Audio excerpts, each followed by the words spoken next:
Bonjour à tous et bienvenue sur la chaîne. Cette semaine, je vais vous présenter la SpaceMousse Entreprise de chez 3D Connexion. Allez, jingle.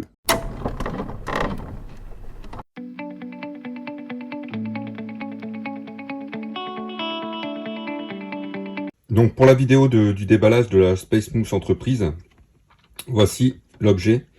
Donc on est sur un emballage carton épuré avec une protection. Voilà, l'objet est emballé dans un pochon qui évite les rayures. Et voilà. Donc là, le câble USB a un système pour retenir le câble, l'enrouler, pardon. On peut voir un film de protection au niveau de l'écran. Et voilà pour la découverte de la SpaceMousse Entreprise avec un revêtement vraiment très doux, très agréable.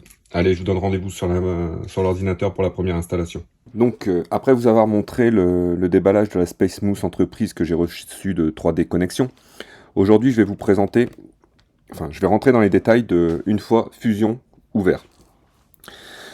Donc sur notre écran LCD qui s'affiche ici, on voit qu'en haut c'est marqué Autodex Fusion Conception Solide. Donc en fait, dans un premier temps, on a le nom du logiciel qu'on utilise. Dans un second temps, on a le menu.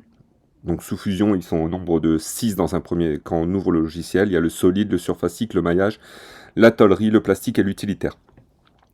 Donc on voit que ces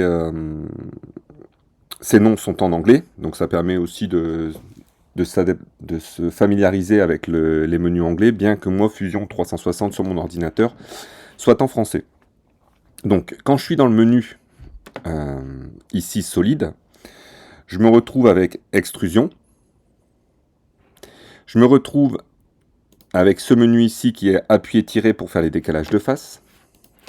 Je me retrouve avec ce petit logo ici qui est la révolution. Celui-ci, c'est les congés. Donc là, je prends la main en vous montrant un par un les icônes, mais après, on va faire avec les touches qui sont ici en dessous, de façon à se familiariser avec l'objet.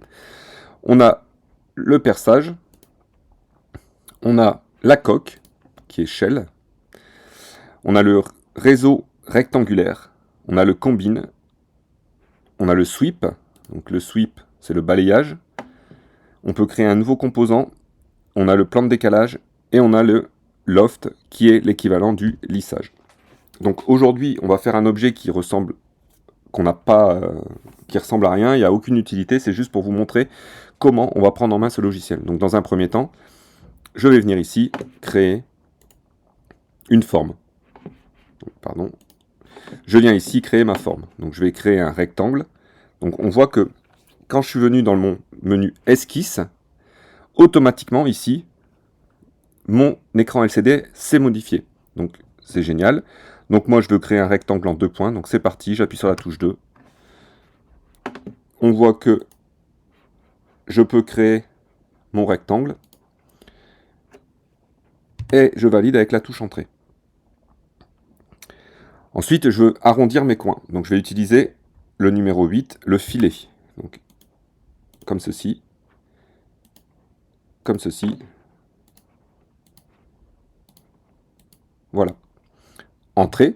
Donc on voit que c'est quand même vachement ergonomique en fait.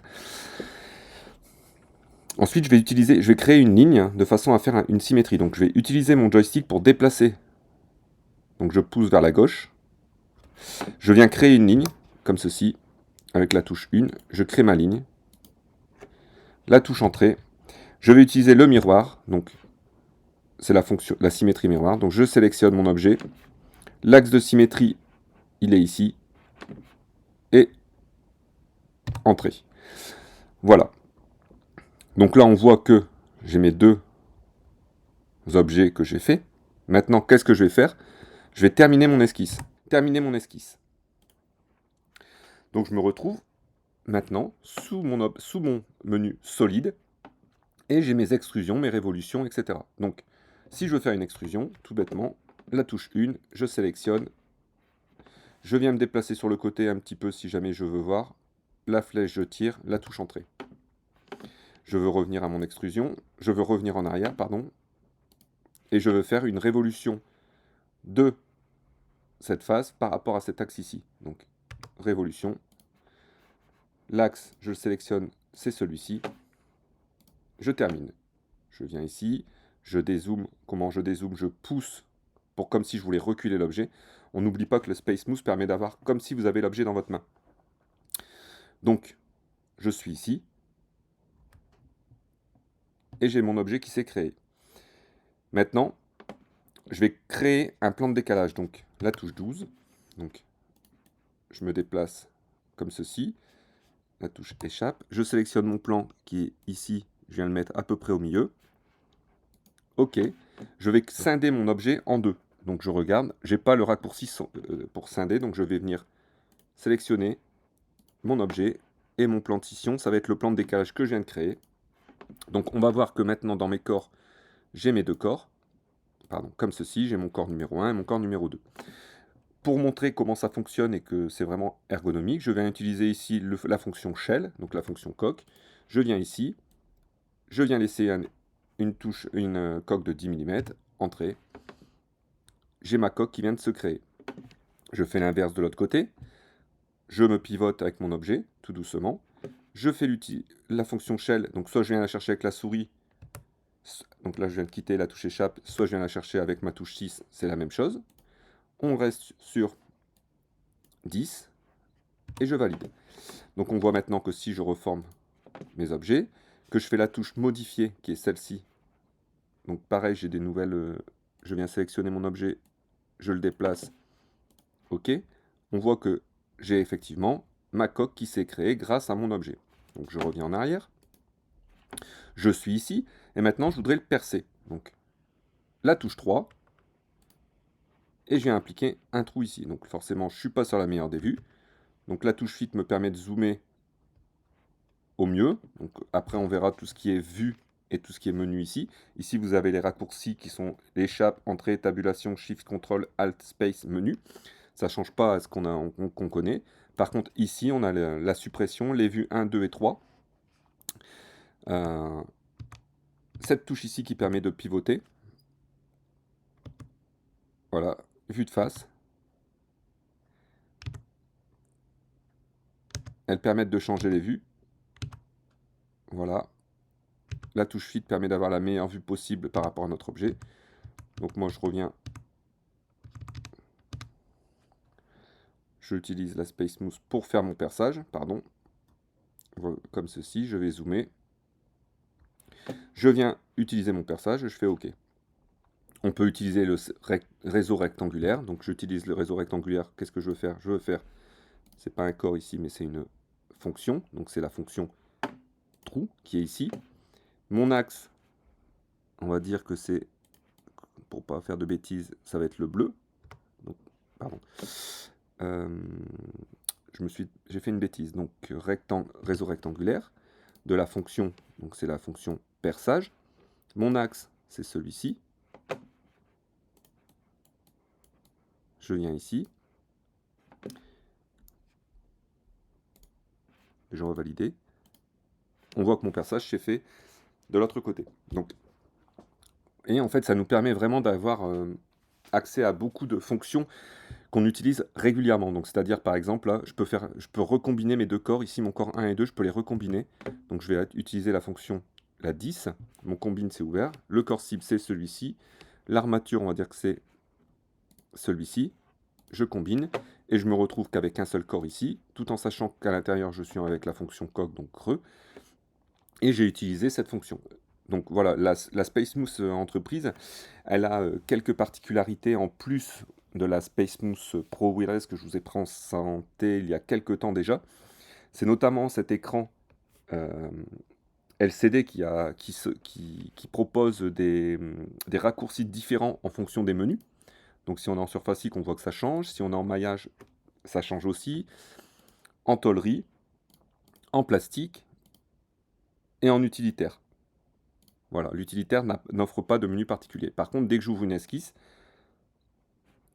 sur un plan, automatiquement, ça me propose des nouvelles fonctionnalités sur mon menu. Donc on voit que ça offre une ergonomie de travail qui est quand même relativement exceptionnelle. Maintenant, je vais vous faire la comparaison entre la Space Smooth Pro Entreprise, que je vous présente ce jour, et la Space Smooth Pro Wireless. Donc pour faire notre comparaison de ce jour entre la Space Mousse Entreprise et la Space Mousse Pro Wireless, j'ai fait volontairement une capture du site où tous les modèles de Space Mousse sont présentés. Donc moi je vais vous parler vraiment des évolutions qu'il y a entre la Space Mousse Pro Wireless et celle qui est entreprise, bien que les deux n'ont pas du tout la même vocation. Donc sur les touches de raccourci, on voit qu'ici on est sur 12 touches de raccourci, là où on était sur 4 touches sous la Space Mousse Pro Wireless. Ensuite, ici on parle de touches de raccourci sur la Space Mousse Pro Wireless, et sur la entreprise on va parler de touches intelligentes. Comme vous l'avez vu, elles basculent d'un menu à l'autre en fonction de ce que nous on utilise. Au niveau de l'ergonomie, on peut se rendre compte que sur la 3D connexion entreprise, on a gagné 5 cm au niveau de la longueur, ce qui est notamment dû à la pose de l'écran LCD, bien que celui-ci ne fasse pas 5 cm, on a gagné un petit peu en longueur. En largeur, on n'a pas gagné grand-chose, on a gagné 1,2 cm qui permet une meilleure repose. Au niveau de la hauteur, on reste sur 5,8 cm, ce qui permet de ne pas avoir trop de différence avec la queue de la Space Mousse et votre plan de travail, de façon à ne pas avoir mal aux mains à force de travailler là-dessus.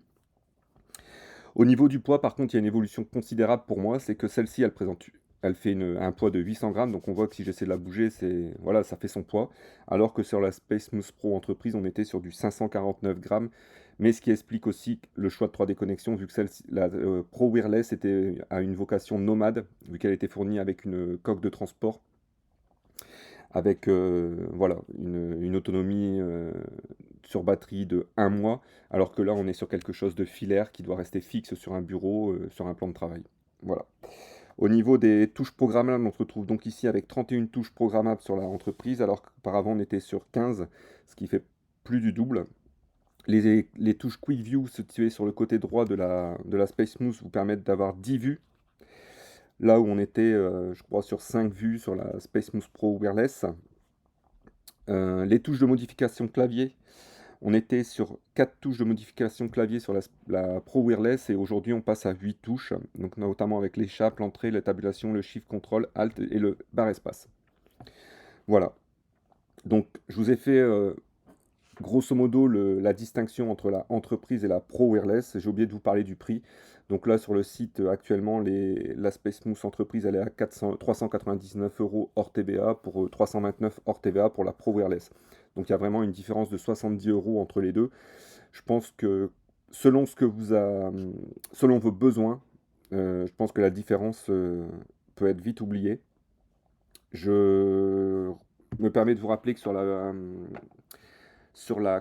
ma chaîne, vous avez la Space Mousse Wireless qui a fait l'objet d'une vidéo de présentation, la Space Mousse Pro Wireless et aujourd'hui la Space Mousse Entreprise. Donc vous avez 3 vidéos qui vous permettront de voir les avantages et les inconvénients de chacun de ces outils, même si la grande plus-value en fait d'avoir un objet de chez 3D Connexion, c'est cette petite espèce de champignon qui vous permet d'avoir la pièce dans la main pour modéliser en fait, pour bouger, c'est vraiment quelque chose de très agréable. Donc un peu compliqué au début à prendre en main, mais en fait on s'y fait vite et après c'est quand on n'a plus l'objet qu'on se rend compte qu'il est vraiment très utile au quotidien.